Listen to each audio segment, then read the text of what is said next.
So a phone call comes through at 3 a.m. So it's like, yeah, he's been involved in an accident, by a lorry. He was hit by a lorry. Wow, that was heavy.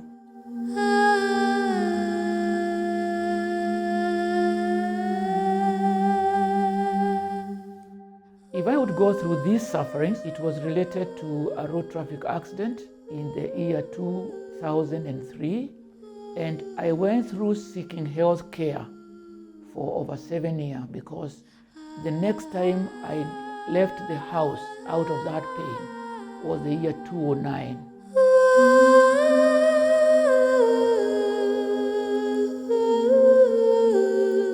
November 24th, 2018, Eliana was born. She's supposed to come out crying. Definitely, you've seen enough movies. They all come out crying. Eliana comes out, she's not crying. She's not even moving at all.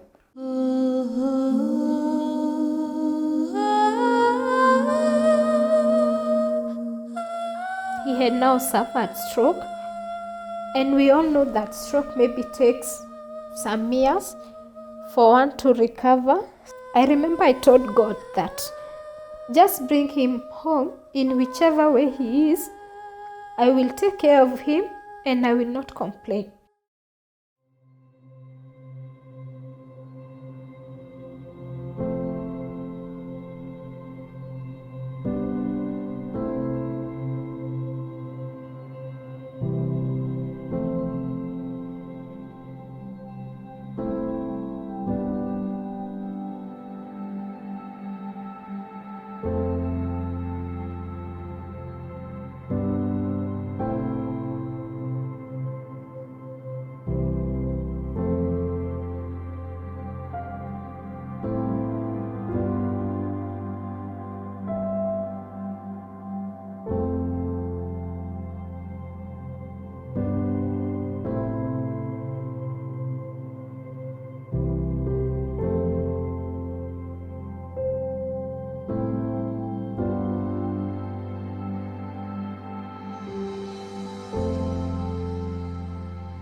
So we met in med school.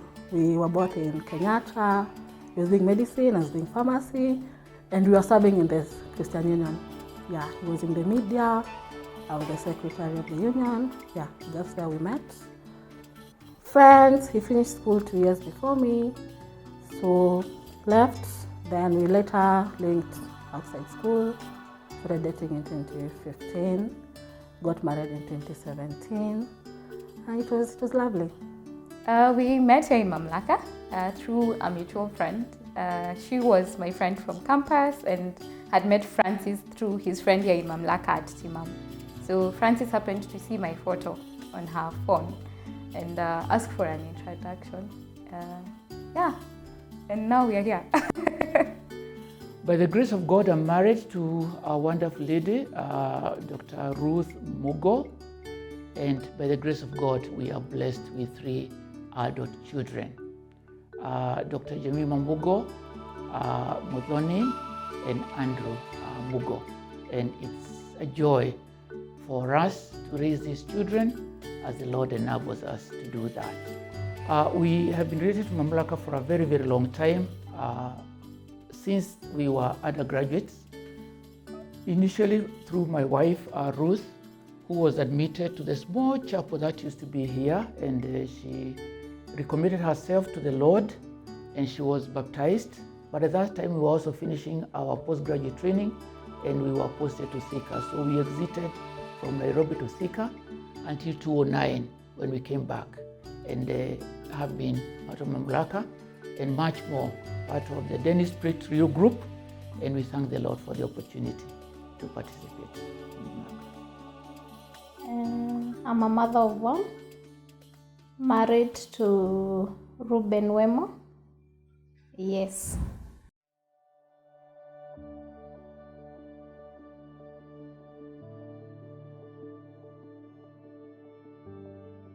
got this pandemic of corona, and I can really say that it struck a lot of homes, and ours was not exceptional. My husband caught COVID around July, and it was not easy with us because he got hospitalized at Tempisha, and he stayed there for about 64 days. He stayed in the ICU, he took for 16 days, in the isolation room about 18 days. He went to HDU where he took 11 days. He went to general ward. He stayed there for 7 days, and I can say the worst happened because he got post-COVID pneumonia and he was taken back to square one, that is ICU. So life was good, the future was bright. We got married in 2017, 2018 baby came, and parenting was awesome. He was really excited about parenting, especially the fact that it's a girl. He even had bets like, I want a boy, he wants a girl, so he won. Looking forward to expanding our careers, our family, life was good. Then suddenly things changed.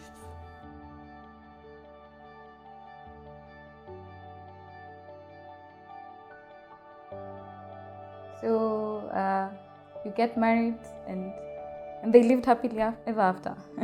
Well, so you think. So having done PMCC here, and you get to sit through the other side of bliss, and in your mind you think these are things that happen to other people but will definitely never happen to us. So in 2018, by God's grace, we got pregnant. We were so happy.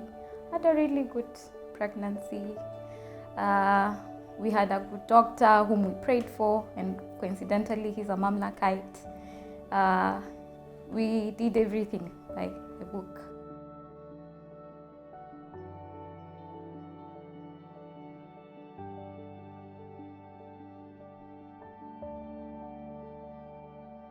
I have a story that I regard this as a great opportunity and also a great healing moment for myself and my wife. If I would go through these sufferings so that I can summarize that, it was related to a road traffic accident in the year 2003, and I went through seeking health care for over 7 years because the next time I left the house out of that pain was the year 2009, the month of February. And specifically February up to May the 2nd is when I would say that I went back to my profession as a medical doctor. So 2003, 7 years, I was unable to continue with the practice. And that of course brought its own challenges.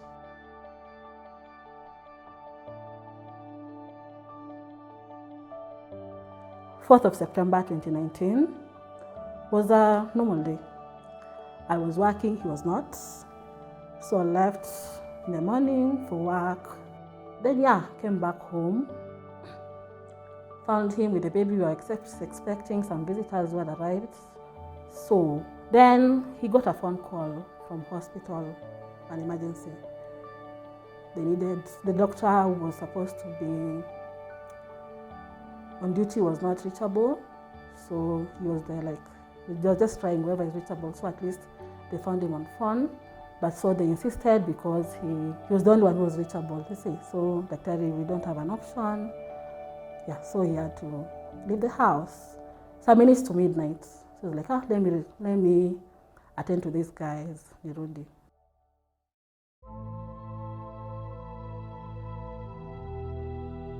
November 24th, 2018, having had quite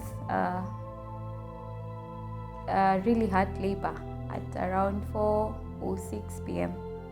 Eliana was born.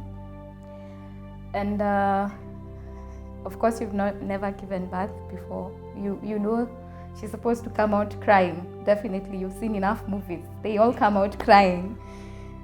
Eliana comes out, she's not crying. She's not even moving at all. So, of course, I'm disoriented. And I ask, why is my baby not crying? And everybody is quiet. Then there was chaos in the room. The pediatrician is trying to resuscitate her. They're saying, I can hear them saying she has no pulse. So she was basically lifeless. And they resuscitated her for around 17 minutes. And when she finally came through, she didn't cry. She actually woke up and started seizing. We didn't know what seizures looked like back then. We didn't even know they are called seizures. So she starts seizing, and she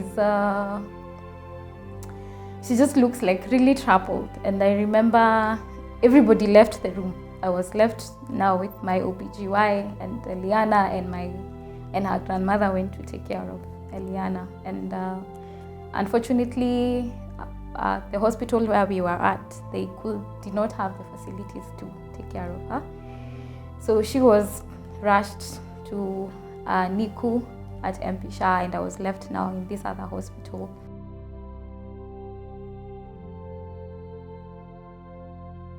So a phone call comes through at 3 a.m. it was a new number, but it's somebody I know. It's somebody I'd met, a colleague who was expecting him on the other side. So they're like, I'm sure you know Daktari left the house, but we are trying to reach him. We tried to reach him at Mpati, then finally a policeman has picked his phone. He says he's been involved in an accident. Can you just call his number? So he was just insisting, call that number again, call that number again.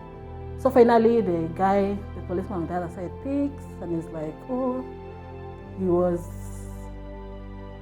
involved in an accident when it was just not even far from the house. He was just joining the bypass, like a 3-minute walk or something, not far from the house.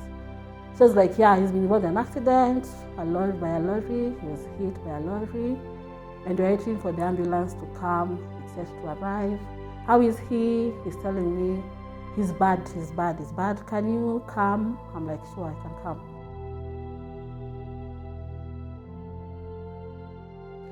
This pain needed to be taken care of. I developed an injury at the back that was totally not being understood, either by myself or by the doctors that were looking after me, or even after the tests that were being done.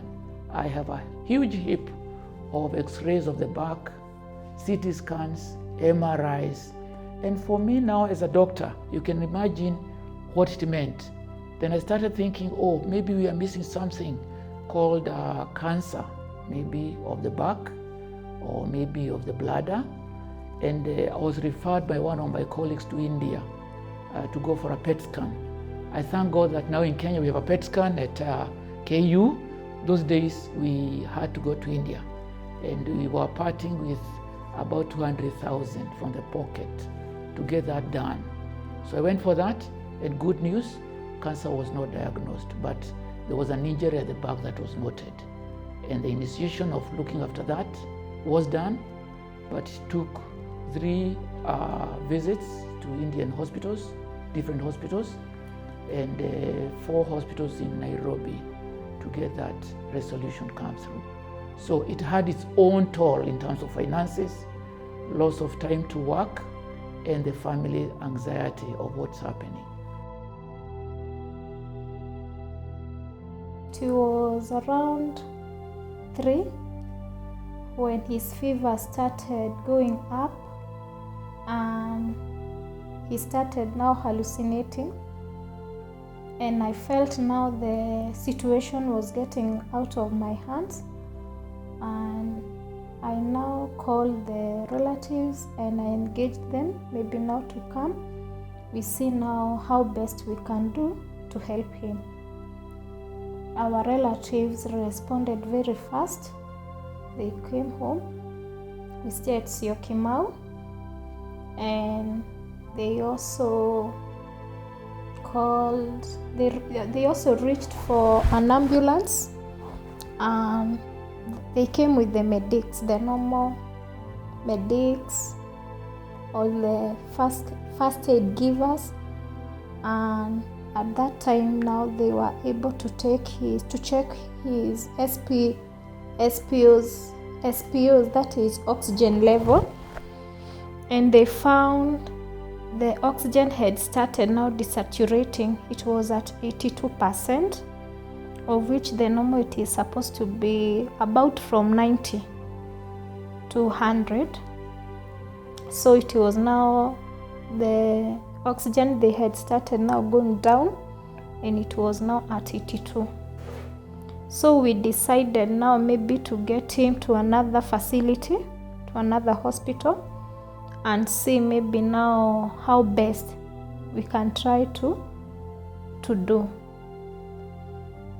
We called the Nairobi hospital, but at that time Nairobi hospital, they told us the hospital did not have enough oxygen. They were full at that time. The hospital, the ICU, it was at capacity, and we tried to check with MP Shah, which confirmed to us after about 2 hours that we can proceed. When reaching there, the ambulance had arrived, but he was dead, so he was in the police. They arrived when the police car was leaving with him. Yeah, so that is it. So he was dead. So finally, that's when the policeman tells me, Dr. is no more. It wasn't possible. How? We've just talked, we've just talked. Kwani, how can he die and stuff? But remember, I just looked at my baby. She was sleeping at the side on a cot, and I'm like, wow, I have no idea what has happened. Yeah, that's what happened. That was now 5th of September 2019.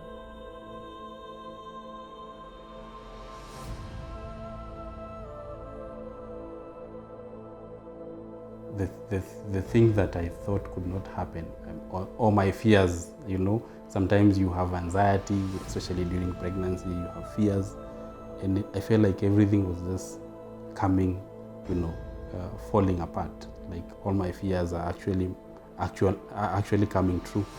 So I was wondering, what's up? What's happening? Why is it happening to me, to us? We did everything right. So what's all this about? For me, I was extremely sad. I never thought I would feel so much sadness at ago. And I remember when I left Karen and went to MP Shah, all this time people made it look like Eliana is fine. Just kidogo breathing complications, but she's fine. So in my mind, I didn't, that first day I didn't comprehend what had happened. And then now on Sunday, when I go to MP Shah, Francis tells me, let's go home first. I told him no, I want to see Eliana. So we go to MP Shah, and she's in a room alone. She was isolated, and the room I remember entering, it was extremely cold. And then she's connected to so many tubes, machines, and she's just there, lifeless, like looking totally lifeless. This was a tough and a difficult time for each one of them, but surprisingly, the youngest child, my boy Andrew, who now is a young adult, who is an architect, apparently seems not to have understood what was happening, because when I was admitted in Nairobi Hospital, St. Luke, and he came from Riera School with his mathematics, he came and slept next to my bed where I was and said, Daddy, I want you to show me these maths. And we took a photo with him. That photo is very painful for me when I see my son was asking for help and I could not. But the others, I think they were watching and they knew something was not right. But the pillar that took us through this was my dear wife, Ruth, who held together. I was very, very fearful that our children may not get school fees. But she struggled and gathered all that there was, and the children never missed school.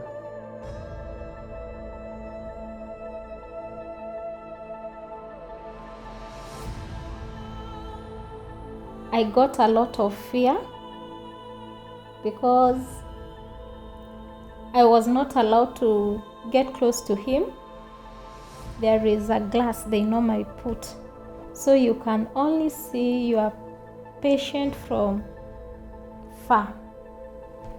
And at that time, it's when it clicked on me that now he's fighting for his life, because he is now in the life supporting machine. Now this is the reality of now what COVID looked like. He's fighting for his life.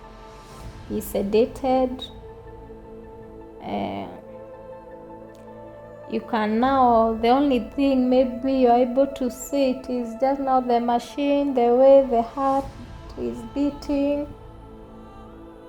Nobody was telling you, okay, he's sleeping, so there is nothing much maybe you can get now from this guy. So I really felt a lot of fear, and I was shaking. At that time I was shaking because I never thought it could get to that worse.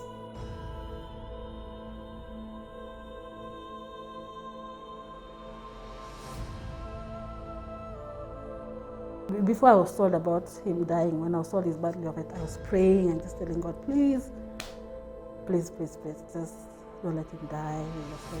So we just make crazy prayers. So wow, and this, so after I'm told this, and it was just too much. Of course, you're still in denial. No, God, I can't die. No, and everything, like just now what happens to my child. I think my biggest worry was my child. Like they were so tight.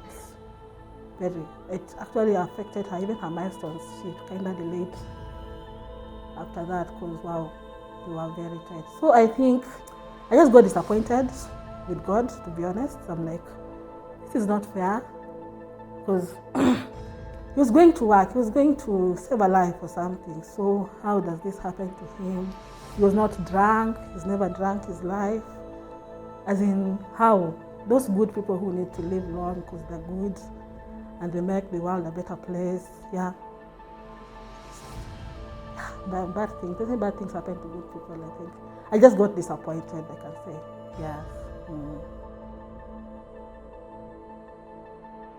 I broke down in that room. I didn't even care who was there, and I cried and I cried. And all I could ask God is, why us? Why Eliana? And I remember even my words so well. And I thank God for giving us an option of lament, because I just asked God, if it's something I did wrong, you should have punished me, not Eliana. And it was immense sadness that God would allow us to conceive and have a really smooth journey, then end up here. It just didn't make sense, and I just didn't understand why God was doing that to us or allowing us to experience that.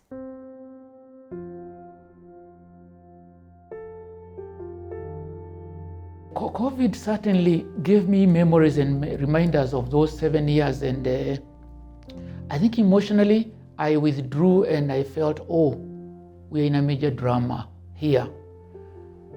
13th of March 2020, it became a reality that COVID was in Kenya by the young lady who came out and said, yes, I have COVID, despite many people who were doubting. And then on 20th of March, reality came to us that we needed to close our office, and that was our income generating place. And we closed that office until September the 5th. So all those months, there was no single cent that came from practice. And you can imagine a busy practitioner being out of work and being in a private care, so you're not earning anything.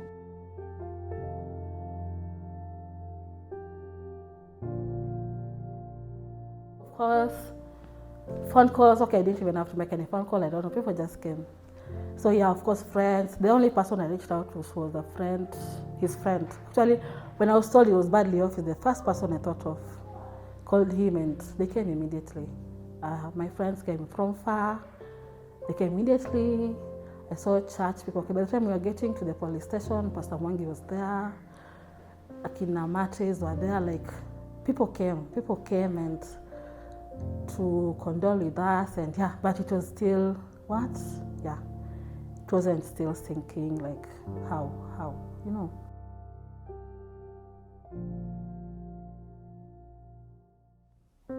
We had to go back home and now just leave him in the hands of God. But when I went home, I cried to God and reminded him that this is your faithful servant. My husband is a very faithful person in his place of work, in his friendship with people, in his family. He has been there for us. So I remember I told God that just bring him home in whichever way he is. I will take care of him and I will not complain. Why?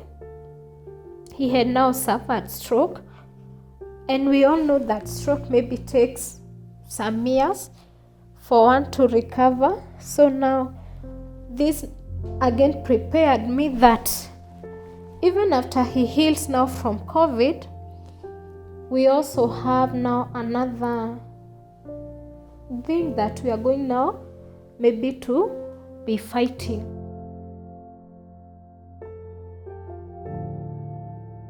Apart from financial loss, COVID certainly has a lot of aspects of pain. And some of the other areas that I personally have experienced is the psychological pain of loss of very close friends of ours, especially classmates that we shared class, workmates that we are working together.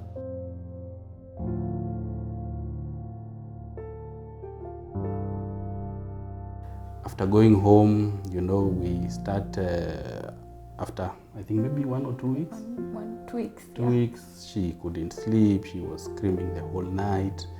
So obviously we could also not sleep. So then we don't know, we take her to the hospital. The doctor says, no, it could be colic. We try so many different things. Then now, later is when now we start, I think at some point when we visited the pediatrician, then he actually recommended that we see a neurologist, an ophthalmologist. We go for hearing tests, because now the thing is with the lack of oxygen, we don't know the extent of the damage that could have happened, and that's why now we started having bad news after bad news. So I remember there was a day we went to the ophthalmologist, and it was the ophthalmologist, right? Yeah. Yes, and he actually told us, with her history and what has happened to her, I mean, he sort of, in a sense, said there's not even really point of doing a test, because I mean, she will never see.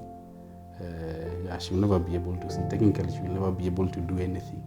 And I think that's the time, one of the days I remember, because she was extremely, extremely sad, and she cried all the way back home. And from then now, you know, a lot of bad news after bad news after bad news. Yeah, so at least that's what I remember. So just to also put what he has said in perspective, you know, people say babies don't sleep, but as we are not talking about babies don't sleep, she never used to sleep. In 24 hours, she would sleep a max of 2 hours, and she's done. And it's not continuous. And it's not continuous. Those 2 hours are not continuous. And you tell yourself, this is a normal human being. At some point, she has to tire. Day after day after day. She's just doing 2 hours, and it's split between 15 minutes. You can imagine you're sleep deprived as a parent. And then she's screaming. She's not crying. She's screaming. Like really sharp Loud screams. screams. We were even wondering whether our neighbors will come and ask, are are you guys okay? What are you? So she's not. And I remember I was on maternity leave, but it was a very hard time. You get calls, oh, how's Aliana? How's she doing? Oh, she must be smiling, she must be doing. She's doing nothing, she's just screaming.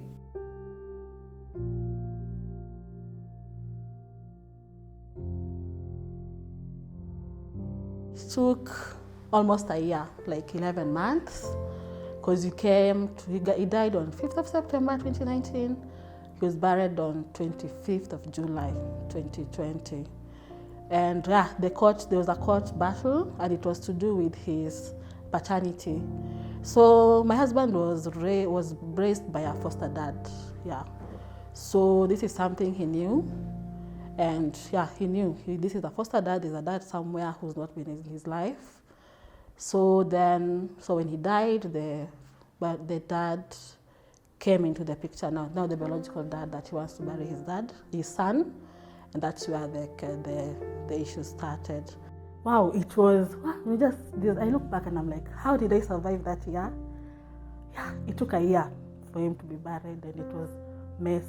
It was very messy. As in, life just changed. When your life is good, things are okay, things are looking up, then suddenly things just flip. You're dealing with stuff you've never even thought of, like how do you go to court? I've never been there. The closest I had gone to court was the Oja Mahakamani, So it was just dealing with difficult family members, people who feel like, the clan, I don't know, such things. It was hard. It was hard because I had to go to court, and it was a back and forth thing. The court sessions are in Kakamega, so I had to be traveling to Kakamega and back. Did it severally. Yeah, we never understood how, but yeah, it happened. Yeah, so yeah, 1 year later, we buried him.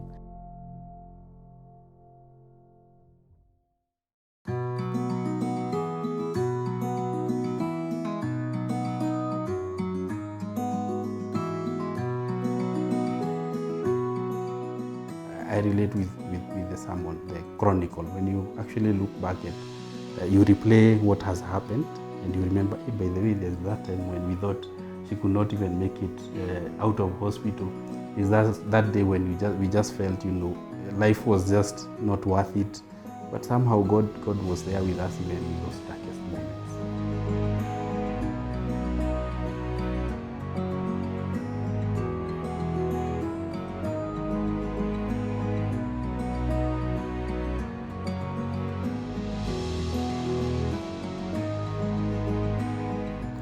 Right now, he has quite improved.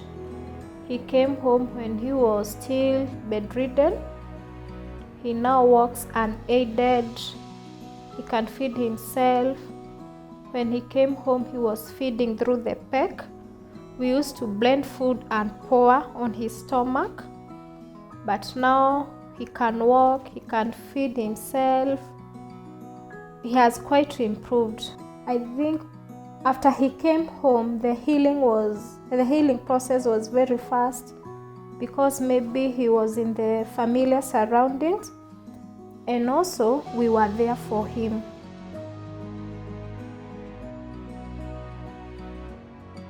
I had to cultivate some thoughts in terms of how do we mitigate the loss that has come in terms of finances and income. And I struck on 2 areas, and one of them was in agriculture. The other stream was related to looking around into the low-income areas, and we did realize that housing is still very much needed, and with like-minded individuals engaged in looking at what can be done. And we started a project in those areas, and I'm grateful to say the first project is already generating income, and the second one is ongoing.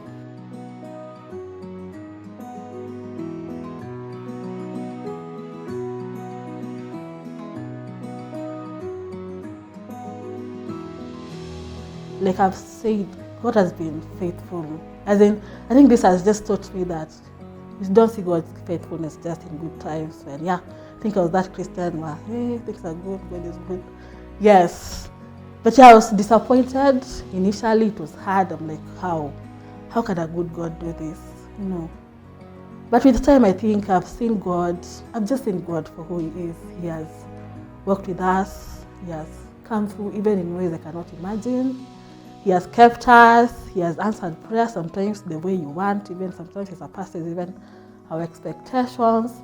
He has showed His faithfulness. He has calmed my anxieties, and I've just learned to trust Him and just lean on Him.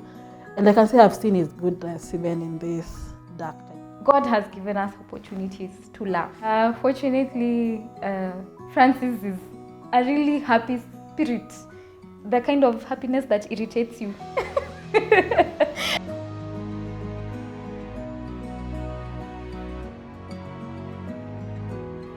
Prayers have really worked for me, and also having good friends, relatives who kept checking on us, who kept encouraging me.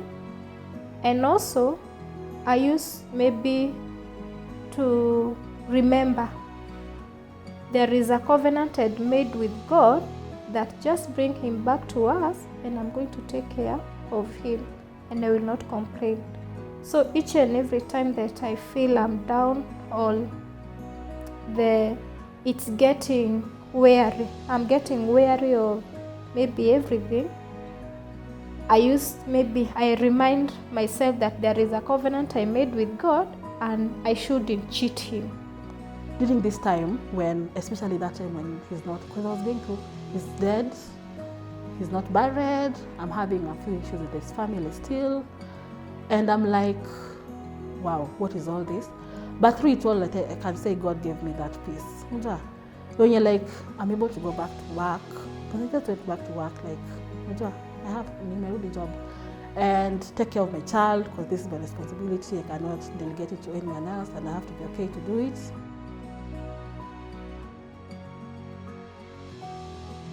I think perspective, after having gone through the pain and coming to a point where we are like, okay, if Eliana never walks, God, we are grateful.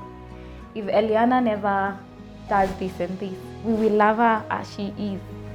It's joy, it's not happy, it's joy and peace that doesn't make sense. It doesn't make sense because it comes from God, because it can only come from God. That you just look at Eliana and you feel so much warmth and so much joy, and she has these random moments she just smiles alone, like she's just there, and then you see her. Yeah, and jokes we can't see because she'll just start smiling, and it's a very infectious smile.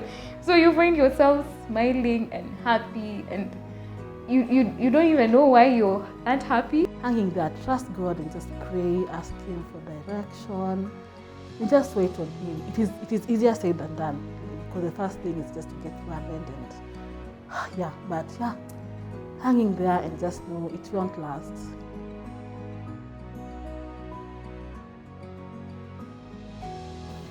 I would like maybe to remind everyone that it's always good to be there for your loved one.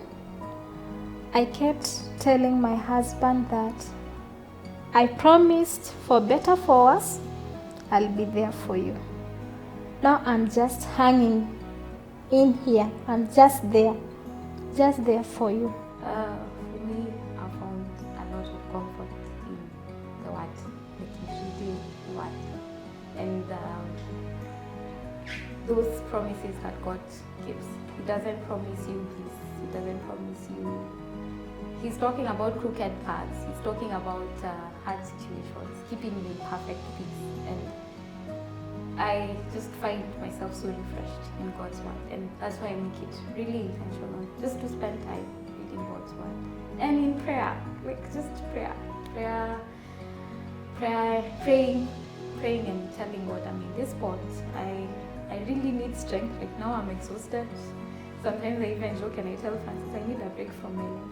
Like, can I be not Julie for one day? And then I'll come. I promise I'll come back. And just to tell God, I'm feeling overwhelmed. And just to pray and keeping company and close ties with people who've been in our space from Mamlaka Life Group, people who've encouraged us, people who've just come and said, we don't have something nice to tell you, but we are here. People to pray for us, people just to share sermons with us and just to speak to us in those really hard situations. And also being really intentional in being friends with my husband and just speaking out my feelings honestly with him, and him being able just to encourage me. I think sometimes I'm the one who gives him too much and he's able just to help me see his perspective and chronicle.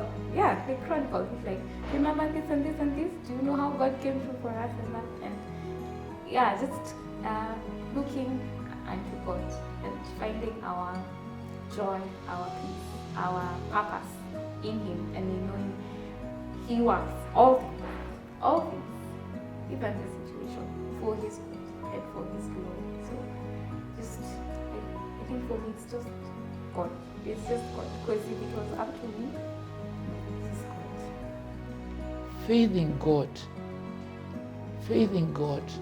And I repeat that so that it's not a cliche, because it's easy to say trust in God, but people are struggling.